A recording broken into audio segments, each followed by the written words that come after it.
Hello, welcome to food ഇൻഷി. ഞാൻ കുറച്ച് ഉരുളക്കിഴങ്ങ് കുറച്ച് ബീൻസൊക്കെ അവിടെ എടുത്ത് വെച്ചിട്ടുണ്ട്. ഇത് വെച്ചിട്ട് നമുക്കൊരു കറി ഉണ്ടാക്കി എടുത്താലോ. ഉരുളക്കിഴങ്ങ് വാഷ് ചെയ്തിട്ട് വെച്ചിട്ടുണ്ട്, ബീൻസും വാഷ് ചെയ്തതാണ്.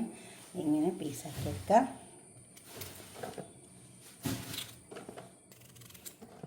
അപ്പോൾ തന്നെ ബീൻസ് കുറച്ച് വലിയ കഷ്ണങ്ങളാക്കി പീസാക്കിയാൽ മതി. അതേപോലെ നമുക്കെല്ലാം പീസാക്കി എടുക്കാം. എളുപ്പം കഴിയുന്നൊരു കറിയാണ്. നമുക്ക് ചപ്പാത്തിക്കോ എന്തിനു വേണമെങ്കിലും കഴിക്കാൻ പറ്റും. എല്ലാം പീസാക്കി എടുക്കാം. അടുപ്പത്ത് വെച്ചിട്ട് ഓയിൽ വെച്ച് കൊടുത്തിട്ടുണ്ട്. കുറച്ച് ഒരു 3 ഏലക്കായി, ഒരു പട്ട, ഒരു ബാലിഷ്, കറിവേപ്പില,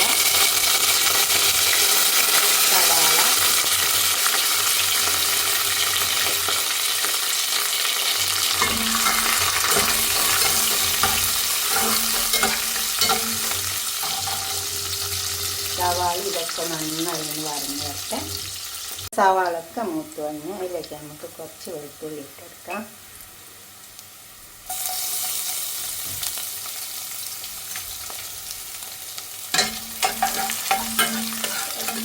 എണ്ണ നല്ല ചൂടുണ്ട്, അപ്പോൾ ആ വെളുത്തുള്ളിൻ്റെ പച്ചച്ചുവ വേഗം പൊയ്ക്കോളും.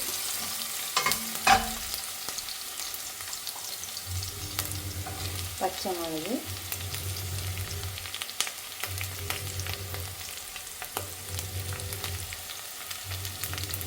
തക്കാളി,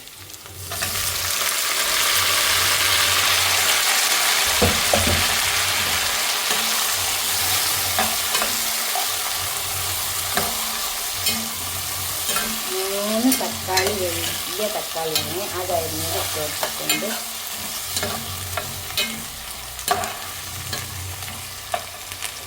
തക്കാളി നന്നായി വെന്ത് വരട്ടയിൽ കിടന്നിട്ട് തക്കാളിയൊക്കെ വെന്ത് വന്നു, നല്ലോണം വെന്ത് വന്നു. ഇതേപോലെ വെന്ത് വരണം തക്കാളി. ഇനി ഇതിലേക്ക് നമുക്ക് കുറച്ച് മസാലകൾ ചേർക്കാനുണ്ട്. പെരുംജീരകത്തിൻ്റെ പൊടി, അതുപോലെ തന്നെ മുളക് ആവശ്യത്തിന് ചേർത്താൽ മതി. പിന്നെ മല്ലിപ്പൊടി ഒക്കെ 1 ടീസ്പൂണാണ് ചേർത്തെടുക്കുന്നത്. മഞ്ഞളിൻ്റെ പൊടി, ഗരം മസാല പൗഡർ, കുരുമുളകിൻ്റെ പൊടി, മല്ലിപ്പൊടി, ഇതെല്ലാം ഒന്ന് ചേർത്തിളക്കുക. ഇനി ഇതിലേക്ക് ബീൻസ് ഇട്ടെടുക്കാം. നമുക്ക് ഇതിനെ കൂടെ നല്ലോണം ചേർക്കുക. കുറച്ച് സമയം ഒന്ന് അടച്ചു വെച്ച് കൊടുത്തിട്ട് വെള്ളം ഒഴിച്ച് കൊടുത്താൽ മതി. നല്ലോണം ചേർത്തിളക്കിയിട്ട് കുറച്ച് സമയം ഒന്ന് തീ ചെറുതാക്കി വെച്ചിട്ട് ഒന്ന് അടിച്ച് മൂടിക്കൊടുത്താൽ മതി, വെള്ളം ഒഴിക്കാണ്ട്. അപ്പം അതൊക്കെ അതിൽ കിടന്ന് നല്ലോണം മുരിഞ്ഞ് വരും. നമുക്ക് ഇതൊക്കെ നന്നായി ഇറക്കിയെടുക്കാം. ഇതൊക്കെ നന്നായി മുരിഞ്ഞ് വന്നിട്ടുണ്ട്, വെള്ളം ചേർത്തിട്ടില്ല. പിന്നെ ഇതിലേക്ക് നമുക്ക് കുറച്ച് ചൂടുവെള്ളം ഒഴിച്ച് കൊടുത്താൽ മതി. അപ്പോൾ അത് അവിടെ കിടന്ന് വെന്തോളും. നല്ല മുരിഞ്ഞ് വന്നുകൊണ്ട് ചൂടുവെള്ളം ഒഴിച്ച് കൊടുക്കാവുള്ളൂ, അല്ലെ വേവില്ല, വാടിപ്പോവും. വെന്തോട്ടെ. ഉപ്പിട്ട് കൊടുക്കുക കുറച്ച്.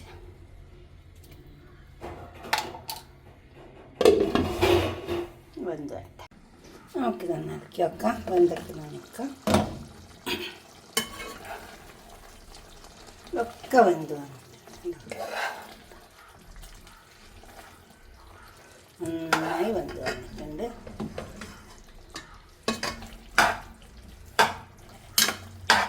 നമുക്കിതൊരു പാത്രത്തിലേക്ക് സെർവ് ചെയ്യാം.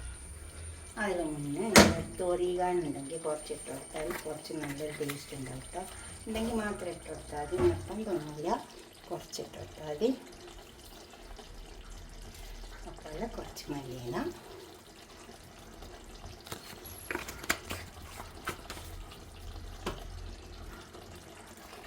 നമ്മുടെ പാത്രത്തിലേക്ക് സെർവ് ചെയ്യാം. അതുപോലെ ഒന്ന് ഉണ്ടാക്കി വെക്കട്ടെ. ചപ്പാത്തിൻ്റെ കൂടെയോ എന്തിൻ്റെ കൂടെ വേണമെങ്കിലും കഴിക്കാം, ചോറിൻ്റെ കൂടെയും കഴിക്കാം കേട്ടോ. പൊറാട്ട, പത്തിരിയോ ചപ്പാത്തിയോ എന്തിൻ്റെ കൂടെ വേണമെങ്കിലും കഴിക്കാം.